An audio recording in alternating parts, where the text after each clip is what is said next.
सरल वैदिक संस्कृत कक्षा में आप सबका बहुत बहुत स्वागत है।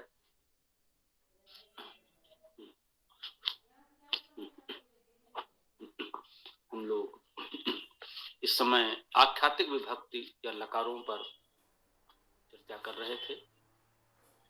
अष्टादश आख्यातिक लकार के प्रकरण में कल तक हम लोगों ने द्वादश लकार तक बात की है। शेष 6 लकार हम लोग आज प्रयास करेंगे।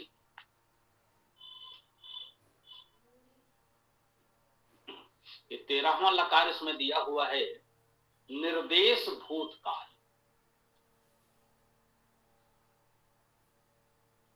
भूतकाल का एक भेद निर्देश भूतकाल कहा गया है। आइए इसको समझते हैं। निर्देश भूतकाल के भाषा वाक्यों में चाहिए था रहता। चाहिए वाले वाक्य हम पहले पढ़ चुके हैं। ऐसा होना चाहिए, ऐसा करना चाहिए, आपको पढ़ना चाहिए, आपको वहां जाना चाहिए।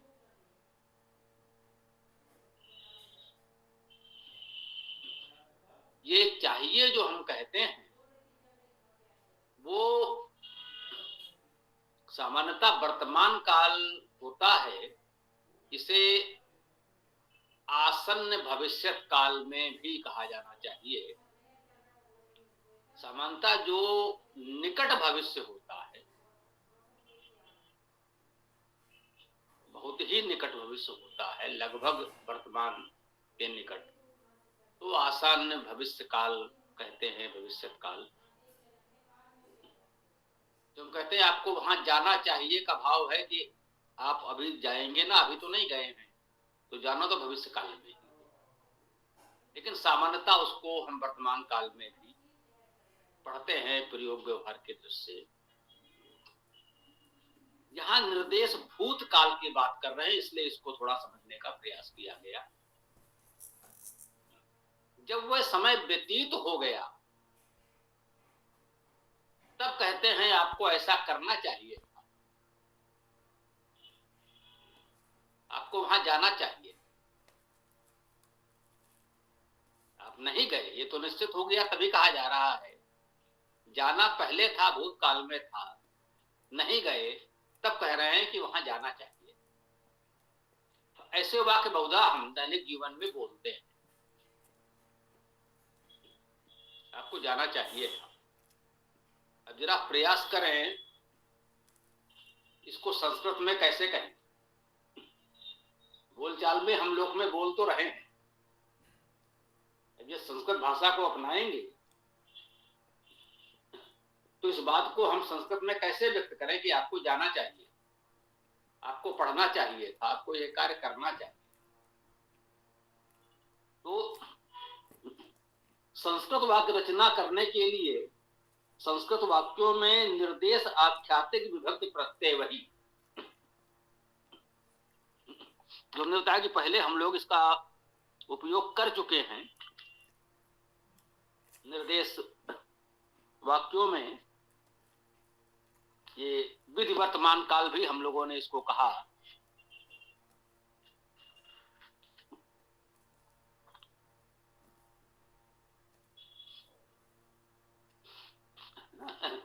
विधि वर्तमान काल में भी यही कहा कि भाई ऐसा करना चाहिए। तो ये जो विधि वर्तमान काल था, वास्तव में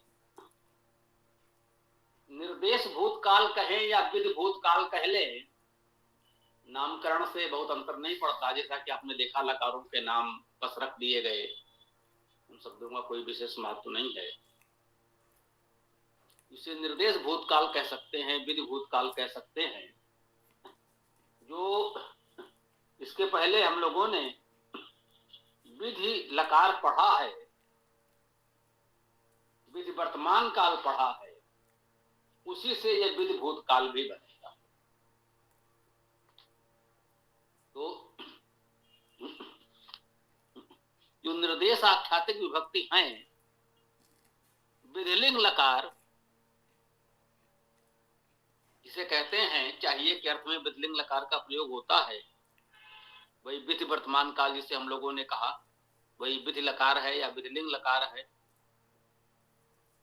तो विधिलिंग लकार के प्रत्यय लगाइए और उसके साथ भूतकाल की विशेष सहायक क्रिया इसम, सा मा, अस्वर सा और मा, इसम का प्रयोग कर दीजिए तो ये निर्देश भूतकाल या विधि भूतकाल बन जाएगा। अब पुनः वापस आना होगा, जब आप विधि वर्तमान काल देखेंगे तो उसके विभक्त प्रत्यय वहां लिखे हैं, एत एताम एयु आदि, पठेत पठेताम पठेयु, गच्छेत गच्छेताम गच्छेयु आदि रूप बनेंगे। तो गच्छेत तो वहीं से आ जाएगा, सा गच्छेत उसे जाना चाहिए। अब था और लगाना है तो उसमें लगा दीजिए, सा गच्छेत, एक प्रयोग हो गया। सामान्यतः संस्कृत व्याकरण पढ़ने पढ़ाने वाले इसका उपयोग करते नहीं, इसका उल्लेख करते नहीं, पढ़ाते नहीं। अब इस संस्कृत को वर्तमान में हमें उपयोग करना है और इस प्रकार के वाक्य हम सहज भाव से बोलते हैं, उसको किसी अन्य लकार में व्यक्त करना संभव नहीं है। आप क्या कहें, इस था को कैसे कहेंगे? गच्छेत जाना चाहिए, अब जाने का समय तो बीत गया, हम कह रहे हैं आपको जाना चाहिए। हम कोई विद्यार्थी एक दिन विद्यालय नहीं गया, वहां कुछ विशेष चर्चा हुई, विशेष पाठ पढ़ाया गया, कोई विशेष घटना हुई, तो फिर मित्र मिले तो कहते हैं भाई कल तुमको विद्यालय जाना चाहिए था, कल बहुत अच्छा रहा, ये हुआ, जाना चाहिए था। अब जाना संभव नहीं है, वो तो कल तो बीत गया। इसको संस्कृत में कैसे कहें? तो विचार करने पर मिला कि संस्कृत व्याकरण में इसका सूत्र यही उपलब्ध है। विधिवाक्य विधिलिंग तो होते ही हैं और इसमें भूतकाल की विशेष सहायक क्रिया है जो आख्यातिक के पश्चात लग जाती है, भूतकाल बना देती। जैसे पठति वर्तमान में था, पढ़ता है, इसमें लगा दिया, पठति इसमें पढ़ता था। गच्छेत जाना चाहिए, गच्छेत इसमें जाना चाहिए था। पठेत इसमें पढ़ना चाहिए था। बनेगा, बनाइए, क्योंकि और कोई विकल्प हमारे पास है नहीं। किसी को इसका कोई और विकल्प हो, जानकारी में हो तो अवश्य बताइए। तो यहां से भूतकाल का प्रकरण तो पूर्ण हुआ। अब हम भविष्यत काल में प्रवेश कर रहे हैं। सामान्य भविष्यत काल यथावत केवल सहायक क्रियाओं का प्रयोग होगा। भविष्य काल में अस्तित्व की सूचना मात्र मिलती है। पहचान कहें तो भाषा वाक्यों में होगा, होगी, होंगे, होंगा, होंगे, सहायक क्रियाओं का प्रयोग होता है। संस्कृत वाक्य रचना में भविष्यकालिक सहायक क्रियाओं का प्रयोग करते हैं और भविष्यकालिक सहायक क्रियाएं अर्थात भू धातु के भविष्यकालिक रूप, लट लकार, तो दोनों है। सहायक क्रियाओं के भविष्य का भी पहले उल्लेख कर चुके हैं, भू धातु के रूप में भी उल्लेख कर चुके हैं। ये भी बता चुके हैं कि भविष्य काल में सहायक क्रियाओं के रूप में भू धातु का ही प्रयोग होता है, अस धातु का प्रयोग इसमें होता ही नहीं है। बहुत सरल है। यदि इसके प्रत्यय हमने सीखे हैं तो भू धातु में जोड़ लीजिए, प्रत्यय सहित भविष्यत, भविष्यता, भविष्यंत समझ लीजिए।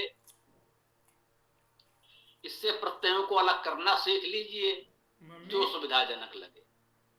भू धातु है, भविष्य बनाने के लिए इससे जुड़ा, और पुरुष वचन के अनुसार अति जुड़ा, पठ से पठति, पढ़ता है। भविष्य लाने के लिए इस लाना पड़ा तो पठिष्य हो गया, और अति फिर जुड़ गया तो पठिष्यति अर्थात पढ़ेगा। पठ के स्थान पर भू भव हो जाएगा, भविष्यति अर्थात होगा। भविष्यामि मैं होऊंगा, भविष्यसि तुम होगे। तो अन्य पुरुष, मध्यम पुरुष, उत्तम पुरुष, एक वचन, द्विवचन, बहुवचन, सहायक क्रियाएं इस प्रकार से बन जाएंगी, और इस प्रकार सामान्य भविष्य काल के वाक्य बन जाएंगे। विशेष भविष्य काल क्रिया के भविष्य में होने का बोध होता है। मुख्य क्रिया में गा, गी, गे आदि होंगे। भाषा में पढ़ेगा, लिखेगा, जाएंगे, खाएंगे आदि।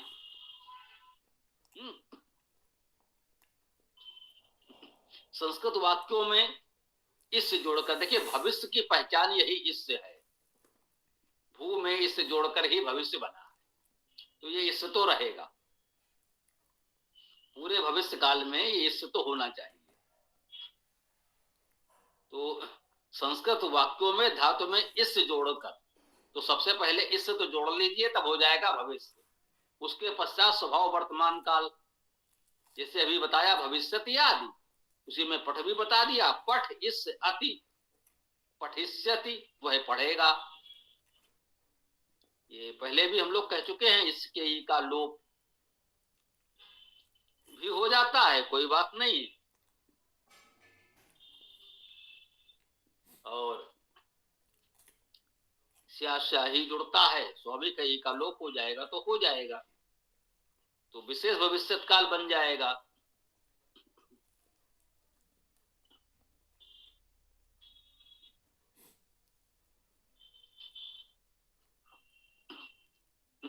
इसके पश्चात सतत भविष्य काल, लगातार होने वाले वाक्य,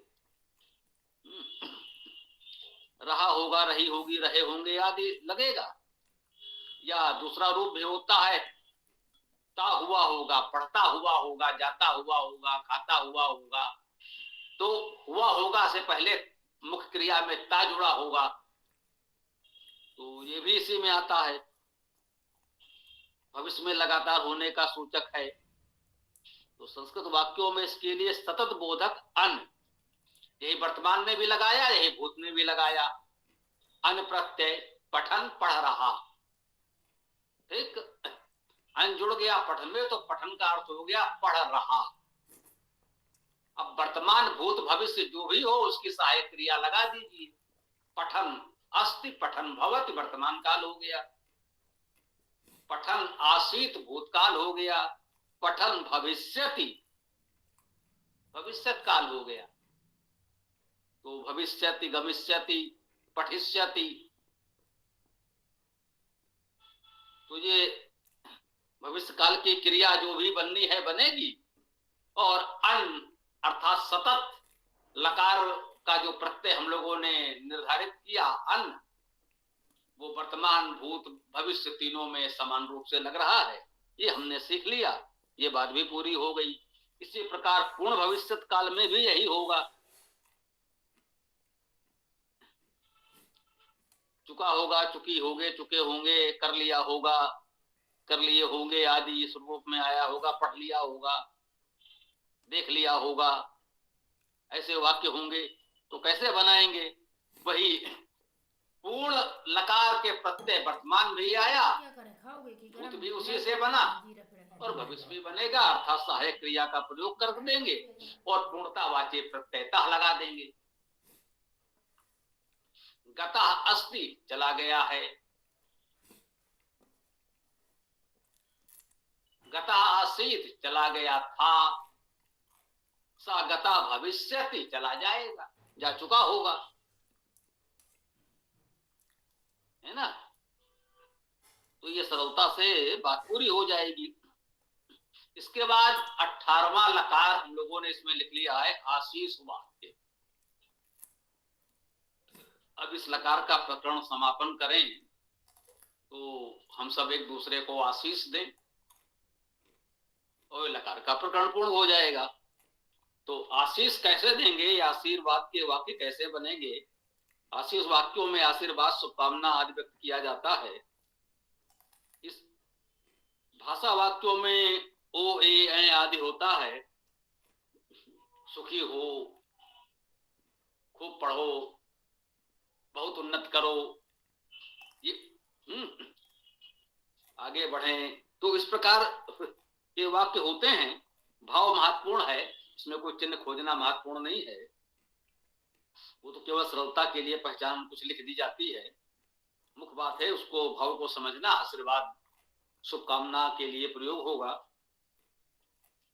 संस्कृत वाक्यों में इसके लिए धातु के साथ आशीष आख्यातिक विभक्त प्रत्ययों अर्थात आशीर्लिंग लकार का प्रयोग करते हैं। परंपरागत व्याकरण में आशीर्लिंग लकार इसे कहा जाता है। देखिए, लिंग लकार के दो प्रकार बना दिए गए। एक तो विधिलिंग और आशीर्लिंग। विधिलिंग में चाहिए का अर्थ आपको करना चाहिए। आशीर्लिंग में ये कह दिया गया भाई आप ऐसा करो, आप उन्नत करो, आशीर्वाद देने वाली बात आ गई। सा सुखी भूयात, वह सुखी हो, तो ये यात प्रत्यय लग गया इसमें। आशीर्लिंग का प्रत्यय है, आशीर्वाद का प्रत्यय है। आप ऐसे समझ लें आशीष वाक्य है, आशीष का प्रत्यय है, तो ये आशीष प्रत्यय हम जान लें। आशीष आख्यातिक विभक्ति प्रत्यय।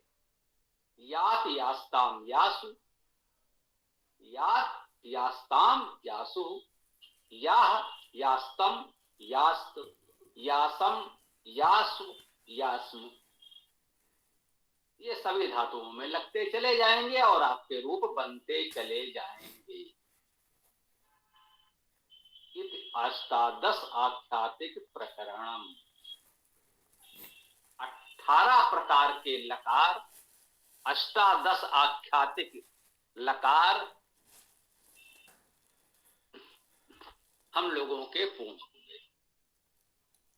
इसमें हम सभी प्रकार के वाक्य बना सकते हैं। इसके पश्चात जिसे कहते हैं कि एक दृष्टि में अष्टादश आख्यातिक रूप एक दृष्टि में आगे बता दिए गए हैं। वर्तमान काल के भेद, भूतकाल के भेद, एक एक उदाहरण के साथ। सामान्य वर्तमान काल, सा बालका अस्ति, वह बालक है।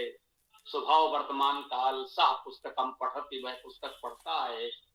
सतत वर्तमान काल, सा पुस्तकम पठन अस्ति, वह पुस्तक पढ़ रहा है। पूर्ण वर्तमान काल, सा पुस्तकम पठितवान अस्ति, वह पुस्तक पढ़ चुका है अथवा उसने पुस्तक को पढ़ लिया है।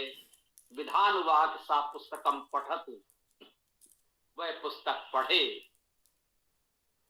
निर्देश वर्तमान काल, सा पुस्तकम पठेत, उसे पुस्तक पढ़नी चाहिए। विधान में पठतु, निर्देश में पठेत, पढ़नी चाहिए। इसके साथ जो है आपका वर्तमान काल पूर्ण हुआ। भूतकाल में सामान्य भूतकाल, सह राजा आसीत, वह राजा था। सा पुस्तकम अपठत, उसने पुस्तक पढ़ी। सा पुस्तकम पठत स्म, वह पुस्तक पढ़ता था। ये सभी वाक्य इसमें मान लीजिए लिखे हैं अष्टादश। इसको आप इस पुस्तक में पढ़ सकते हैं। और मुख्य विषय हमारा यहाँ तक था। मुख्य विषय से आशय ये है कि वास्तव में व्याकरण में जो आपको सीखना होता है, विशेष रूप से संस्कृत व्याकरण में, वो जो कहा जाता है शब्द रूप धातु। शब्द मुख्य रूप से दो प्रकार के हुए, तीन बताए गए थे, नामिक, आख्यातिक और अव्यय। निपात या अव्यय जो भी है, तो निपात अव्यय में तो कुछ होना नहीं है, वो जहां है जैसा है वैसा ही प्रयोग होता है, उसमें कोई विभक्ति आदि जुड़नी नहीं है, वो तो अव्यय है। तो केवल आपको उसके शब्दार्थ जानने हैं और जैसा भी शब्द है वाक्य में कहीं भी कैसे भी प्रयोग कर सकते हैं। मुख्य बात केवल नामिक विभक्ति और आख्यातिक विभक्ति सीखने की है। नामिक विभक्तियां कारक और वचन के अनुसार, आख्यातिक अर्थात क्रिया विभक्तियां पुरुष और वचन के अनुसार होती हैं। आधुनिक उपयोग की दृष्टि से जो हमने ये अष्टादश लकार पद्धति आपको बताई, 18 प्रकार के वाक्य बनाए, उनमें हमने कुछ नामिक विभक्तियों का भी उपयोग कर लिया, जिससे वर्तमान में जो भी वाक्य हम लोग बोलते हैं उनका उपयोग भी हो जाए। हाँ, व्याकरण की दृष्टि से जो परंपरागत संस्कृत व्याकरण है उन्हीं नियमों का उपयोग किया गया है, उसके अतिरिक्त कुछ नहीं है, तो उन प्रयोगों को कोई अशुद्ध नहीं कह सकता। तो एक प्रकार से कह सकते हैं जो मुख्य संस्कृत व्याकरण है वो हम लोगों ने लगभग आज पूरा भी कर लिया, यद्यप आख्यातिक विवरण भी आगे भी है ना। इस आख्यातिक पर चर्चा अभी हम लोग आगे करते रहेंगे। वाच्य प्रकरण आदि भी है, समास सर्व संधि के प्रकरण भी हैं, वो सब अभी हम लोग पढ़ेंगे, संस्कृत व्याकरण भी चलेगी। लेकिन यही मुख्य विषय होते हैं। कुछ मित्रों ने तो यहां तक कह सकते हैं अपना विचार सुझाव दिया था कि बस केवल इतना ही पुस्तक में होना चाहिए, पुस्तक और छोटी जाती जाए, बस केवल नामिक और आख्यातिक विभक्तियां ही रखी जाएं। हमने कहा नहीं भाई, अब एक तो वैसे ही छोटी सी व्याकरण की पुस्तक है, तो कम से कम आवश्यकता के लिए व्याकरण के प्रकरण सारे पूर्ण तो हो जाएं, इसमें वो प्रयास किया गया। तो आशा यही करते हैं ये पुस्तक आप लोगों के पास होगी। यदि आप लोग कुछ सीख समझ पा रहे हैं तो अच्छी बात है, प्रयास करें। पुस्तक नहीं है तो मंगवा लें, और जैसा भी हो सुविधा तो होगी ही। आगे आप लोग जैसा उचित समझें, कुछ भी कहना सुनना चाहें या वेदाष्टक पाठ करें, फिर हम लोग वेद चर्चा करेंगे। व्याकरण के प्रकरण को यहाँ विराम देते हैं।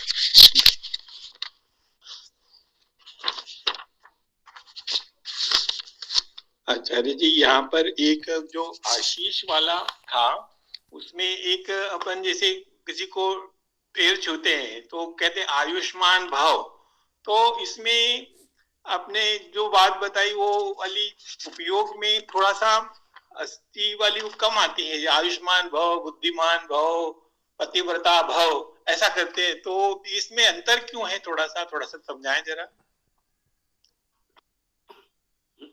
ये हम आपको पहले बता चुके हैं, जो हमने प्रारंभ में आपको बताए थे, केवल 5 लकारों में हमने व्याकरण समाप्त कर दी थी।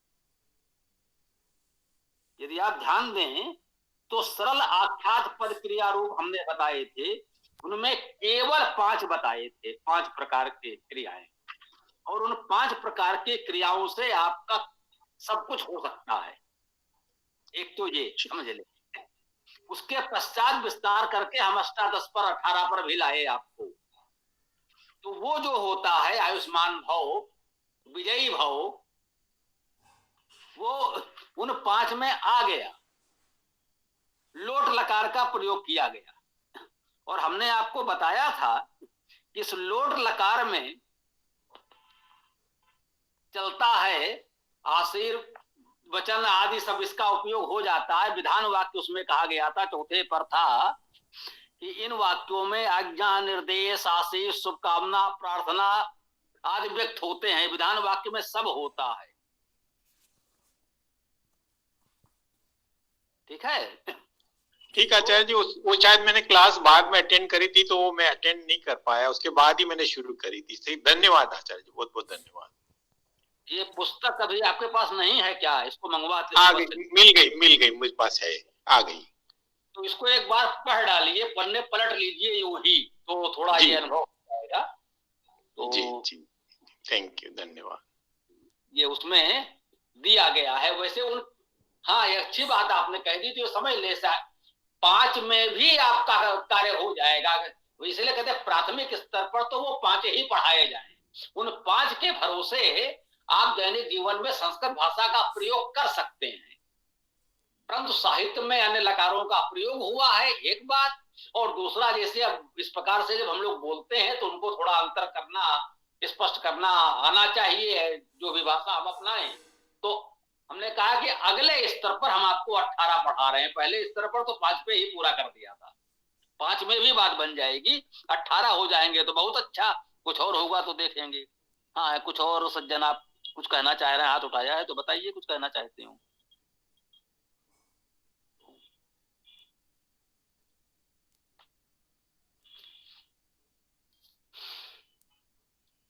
हाँ जी, आर लिखा हुआ है, आपने हाथ उठाया है, क्या नाम जो भी है आगे नहीं दिख रहा है हमको, कुछ कहना चाहें तो कहें, और नहीं कह रहे हैं तो फिर आप लोग वेदास का पाठ कर सकते हैं।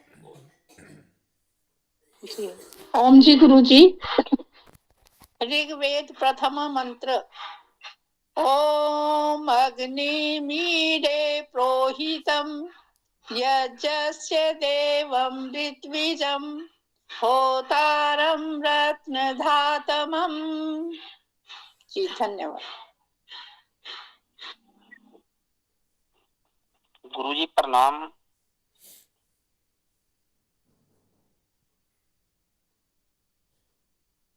बोलिए, आप क्या बोल रहे हैं बताएं। मेरा एक प्रश्न था जी, मैं संस्कृत सीखनी है तो उसके शब्दों को कैसे पढ़ा जाए जो पहचान में नहीं आते शब्द।